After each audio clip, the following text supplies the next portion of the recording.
വർക്കല നിയമസഭാ മണ്ഡലത്തിൽ നിന്ന് മൂന്നാം വട്ടമാണ് ഞാൻ തിരഞ്ഞെടുക്കപ്പെടുന്നത്. വർക്കലയെ സംബന്ധിച്ചിടത്തോളം പറയുമ്പോൾ ലോക ടൂറിസ്റ്റ് ഭൂപടത്തിൽ ഏറ്റവും ശ്രദ്ധേയമായിട്ടുള്ള ഒരു നാടാണ് വർക്കല.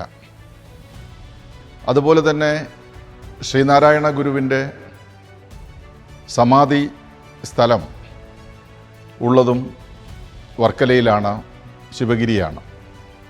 നമ്മുടെ നാട്ടിൽ പാപമോക്ഷത്തിനു വേണ്ടിയിട്ട് ജനങ്ങൾ എത്തുന്നതും ആ പാപനാശം തീരവും എല്ലാം വളരെ പ്രസിദ്ധമാണ്. വർക്കലയെ സംബന്ധിച്ചിടത്തോളം ഞാൻ നേരത്തെ സൂചിപ്പിച്ചതുപോലെ ടൂറിസം പദ്ധതികൾക്ക് വളരെ പ്രാധാന്യമുണ്ട്.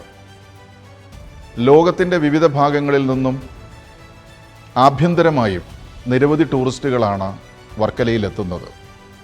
അപ്പോൾ അവരുടെ താമസ സൗകര്യം, അവർക്കാവശ്യമായിട്ടുള്ള ഫെസിലിറ്റികൾ ഒരുക്കൽ, ഇത്തരം കാര്യങ്ങൾ കഴിഞ്ഞ കാലങ്ങളിലെല്ലാം പ്രധാനമായിട്ട് നടത്തിയെടുക്കാൻ നമുക്ക് സാധിച്ചിട്ടുണ്ട്.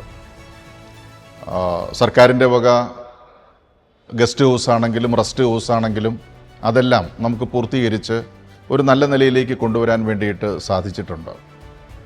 ഇനി വർക്കലയെ സംബന്ധിച്ചിടത്തോളം നാം കാണുന്ന ഒരു ഡെവലപ്മെൻ്റ് എന്ന് പറയുന്നത് പ്രധാനമായിട്ടും അവിടെ റെയിൽവേ മേൽപ്പാലങ്ങളാണ്. പ്രധാനമായും ട്രാഫിക്കുമായി ബന്ധപ്പെട്ട വളരെ ഗുരുതരമായിട്ടുള്ള ചില പ്രശ്നങ്ങളുണ്ട്.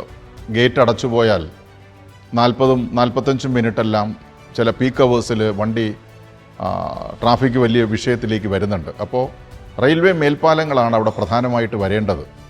അതിനാവശ്യമായിട്ടുള്ള സജ്ജീകരണങ്ങളെല്ലാം ആയിട്ടുണ്ട്.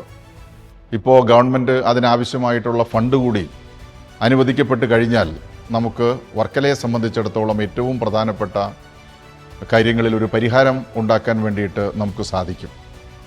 ചെറുപ്പക്കാരുടെ തൊഴിലുമായി ബന്ധപ്പെട്ട് കുറേ പ്രവർത്തനങ്ങൾ ഞങ്ങൾ നടത്തിയിരുന്നു. സ്വാഭാവികമായി ഈ IT പാർക്കുകൾ വരുമ്പോൾ വർക്കലയ്ക്കും ഒരു പ്രാധാന്യം നൽകി IT പാർക്ക് കൂടി വന്നാൽ നമ്മുടെ പുതിയ തലമുറയ്ക്ക് ഉപകാരപ്രദമാകുന്ന നിരവധി കാര്യങ്ങൾ ഉണ്ടാക്കാൻ നമുക്ക് സാധിക്കും. ഒരു അന്താരാഷ്ട്ര നിലവിലുള്ള സ്റ്റേഡിയത്തിൻ്റെ പണി പൂർത്തീകരിച്ചു വരികയാണ്. അതിൻ്റെ പൂർത്തീകരണത്തോടുകൂടി ചെറുപ്പക്കാരെ നമുക്ക് കൂടുതൽ അവിടെ ആകർഷിക്കാൻ വേണ്ടിയിട്ട് സാധിക്കും. ഈ നിലയിൽ വർക്കലയെ സംബന്ധിച്ചിടത്തോളം ഒരു വലിയ പുരോഗതി ലക്ഷ്യമിട്ടുകൊണ്ടാണ് നമ്മൾ പ്രവർത്തിക്കുന്നത്. വിദ്യാഭ്യാസ മേഖലയിൽ വലിയ മാറ്റങ്ങൾ വരുത്തി.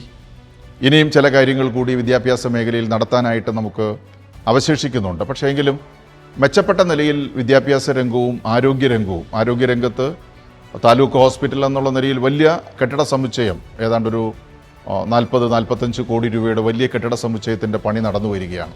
അതെല്ലാം കൂടി വരുമ്പോൾ വർക്കലയുടെ മുഖച്ഛായ തന്നെ നമുക്ക് മാറ്റാൻ വേണ്ടിയിട്ട് സാധിക്കും. ഇപ്പോൾ ഗവൺമെൻറ് കുറവുള്ള കാര്യങ്ങളിൽ ഗവൺമെൻറ് കുറേ സഹായങ്ങൾ കൂടി നൽകിയാൽ വർക്കലയെ നമുക്ക് ലോകോത്തര നിലവാരത്തിലേക്ക് ഉയർത്തിക്കൊണ്ടുവരാൻ സാധിക്കുമെന്നാണ് ഞാൻ കരുതുന്നത്.